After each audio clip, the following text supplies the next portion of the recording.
I haven't sold my furniture flips in over a year, and I wanted to see if I still have what it takes to make a profit on Facebook Marketplace. Do you think I can get it done? Stick around if you want to find out. Hi, I'm Christina, and I have been making over furniture here on YouTube since 2014. And last year I stopped selling my furniture flips because YouTube has become my main source of income. I have a whole video I made on that subject if you want to hear more about it, but basically I was flipping furniture so much and I couldn't keep up with selling the furniture and I was burnt out on it.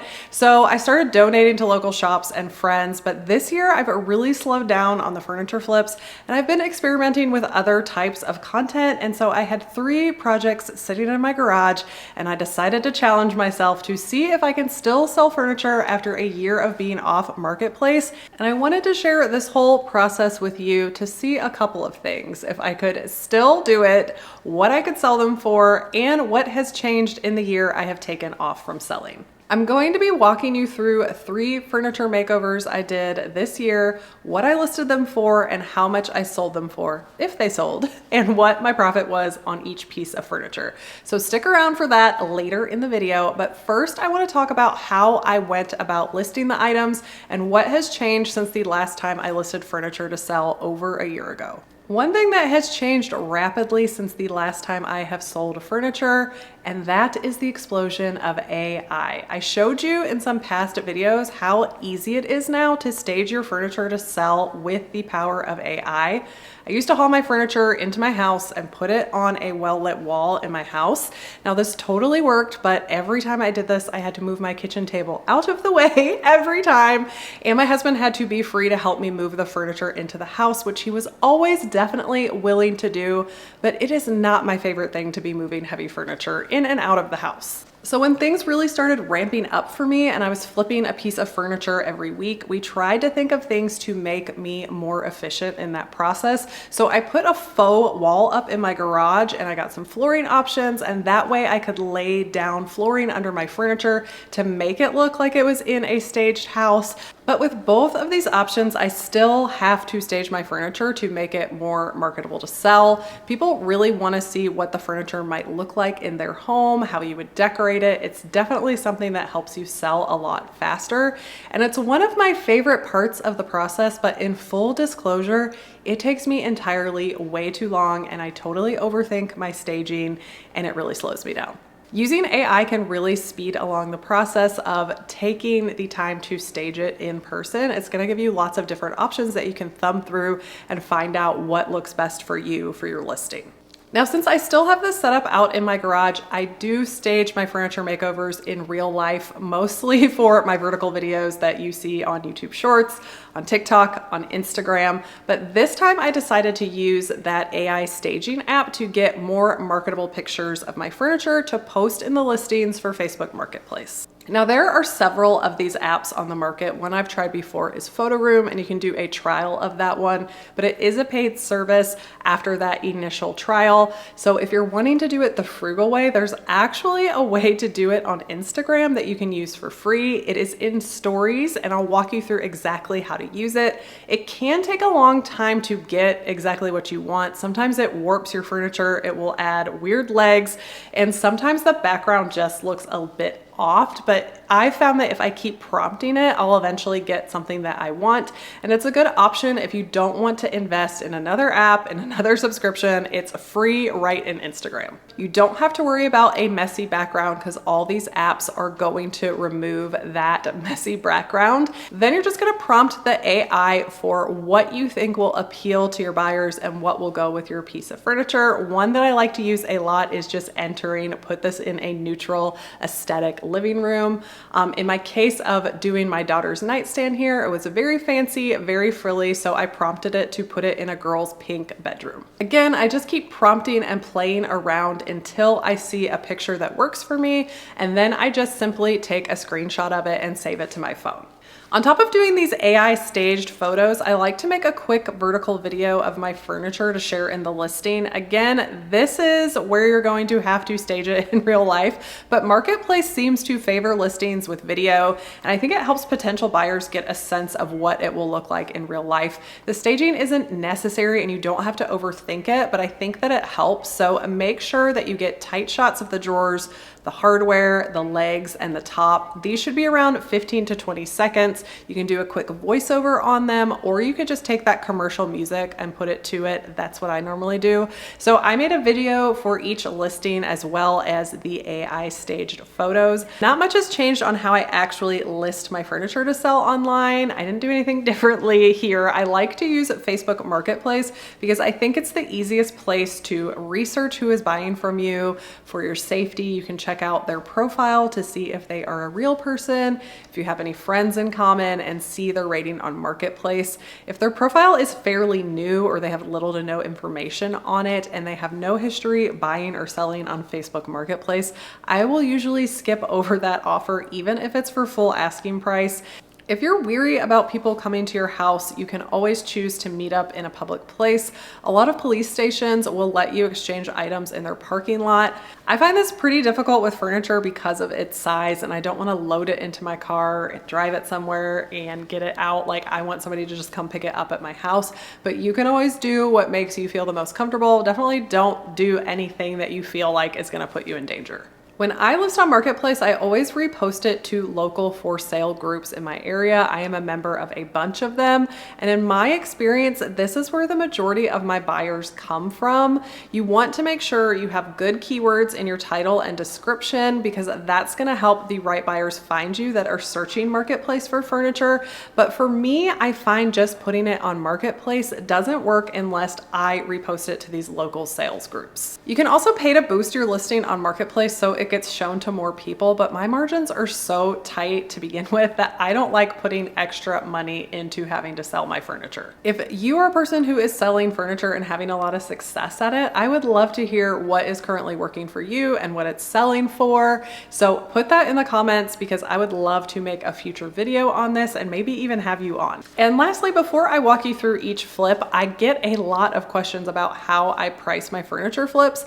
And when I was first starting out, I would use the spreadsheet method where I would keep track of my costs and all the hours I worked on my furniture. And from there, I would come up with a number of what I wanted to sell it for. I have a whole video and access to that spreadsheet that I used to use, so I will share that up here somewhere and make sure that I link that in the description box for you. It's pretty old, but it, would give you a base to start off with. But how I price furniture is very different now because I have been in this market for a long time in my specific area in Tennessee, so I kind of know what things are going to go for, what I've been able to sell things for in the past. So the amount of experience I have, I can usually come up with a number that I think is going to be fair market value for that piece of furniture. And then once I come up with that number, I just go and look on Marketplace, and based on demand and then comparing what things are selling for at the current time, how much inventory there is, I can usually come up with a pretty good price that I'm going to be happy with. I try to be realistic in my pricing these days because I don't want to be the most expensive thing out there, but I also don't want to be priced too low that I leave a bunch of money on the table. Okay, so let's move on to these furniture flips, how I listed them and what I sold them for. Let's start with this flip number one. I did this little desk back in February. It had been sitting in my attic for a long time. I had already made it over once, so it's in really good condition. I just wanted to change the look and the color up before I sold it and, make another video for YouTube. I wanted to try out this beautiful deep green color, and I gave the hardware an update as well as lining the drawers because they got pretty dirty with my son using them. I did this flip in one day and I really loved the new color, so I staged it out in my garage for my short form video, but I also did some AI shots for this one as well. Since this is a small children's size desk, I wanted to show how it would look in a kid's room.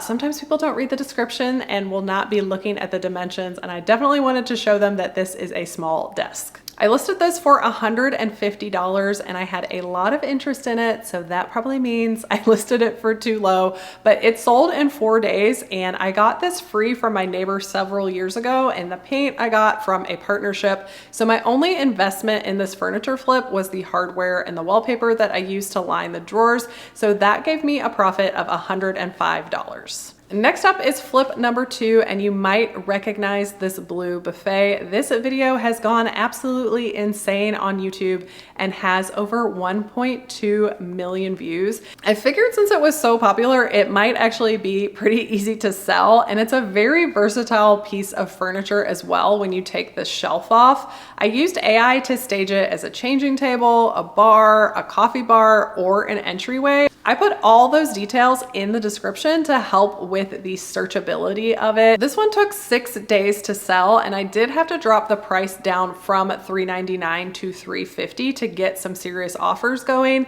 I paid $50 for this hutch, and again, the paint was from a partnership, so my additional investment into this piece of furniture was the wallpaper and the hardware. So in the end, I had a profit of $260. My last and final flip has a longer story. This one I did in January, and I really overpaid for this one, but I had bought it along with a lot of other dressers that I got in a huge thrift store trip that I did, and it had been sitting in my storage unit for quite a while. I paid $200 for this, but it is actually solid wood. It's planked and it does not have a veneer, which is super rare, and it was in really great structural shape. I ended up doing a natural finish on this because the wood was so beautiful. But since I paid so much for this one, I tried to list it back in February for $899, and I had some interest in it, but no takers. So I took it off the market and it sat in the garage while I worked on other projects, but then I finally decided to put it back on the market when I had the idea of selling the desk and hutch as well. And even though I dropped the price on this one, when I relisted it to $699, I had very little interest on this one, while the desk and the hutch sold pretty quickly. It did not sell in the first week like the other 2 pieces of furniture, so I removed the listing about after a week and rewrote it so that the title reflected that it was completely refinished, like completely redone, and I did lower the price again to $599. And within a couple of days, I got an offer. So my total investment on this one was $200. I had everything on hand that I used for the flip. So I technically didn't buy anything for this flip. And some of the paint again was gifted through partnerships. So I'm guessing I spent around $20 on miscellaneous materials like sandpaper. I also kept the old hardware on this one since I spent so much money on the dresser. I did not want to invest in new hardware. I thought this looked pretty good, and I figured if someone bought it and didn't like the hardware, they could just replace it themselves. So my total profit on this one was around $380. But this thing took me forever to strip and sand, so there was a ton of labor involved in this one, even though I made the most profit on it. So it turns out, yes, I can still sell furniture even after taking a year off. But what did I learn? Number 1, my market is still pretty tight when it comes to what people are willing to pay for furniture. If I was solely trying to make a living off of furniture flipping and not creating content around it, I really don't think it would be worth my efforts. Number 2, people can be quite lovely. One of the reasons I stopped selling furniture was just the anxiety of meeting new people and having them come to my home. The desk was a porch pickup, but both the hutch and the dresser, I met the couples who were purchasing the furniture. And you know, sometimes I can operate out of fear because I'm very introverted and I get anxiety about meeting strangers. But seriously, both of these interactions were so fun. Hearing where they lived, why they moved to Tennessee, why they were excited about this piece of furniture, and how they were going to be using it in their home. So I have told myself, Christina, remember how lovely these 2 interactions were the next time you don't want to sell your furniture and you don't want to deal with meeting strangers. Like, I would have missed out on meeting these lovely people. Number 3, it is so much easier to create a listing and sell furniture with the help of AI staging. I love that you can keep the integrity of the furniture, but showcase it in different settings and rooms. It is such a game changer, and I think it really helps when it comes to selling your furniture online. And last but not least, number 4, it is still possible to sell on Facebook Marketplace without boosting the post. I still highly recommend joining those local sales groups and reposting it on there, and I think that is where the majority of my sales came from. This was really fun to challenge myself to see if I could still sell furniture, and now I have about $750 extra in my pocket to go out and buy some more furniture and bring you guys some more videos. I'd love to hear your thoughts, and if you have any questions, you can always leave them down in the comment box. Don't forget to subscribe before you leave and like this video, and I will see you in my next one.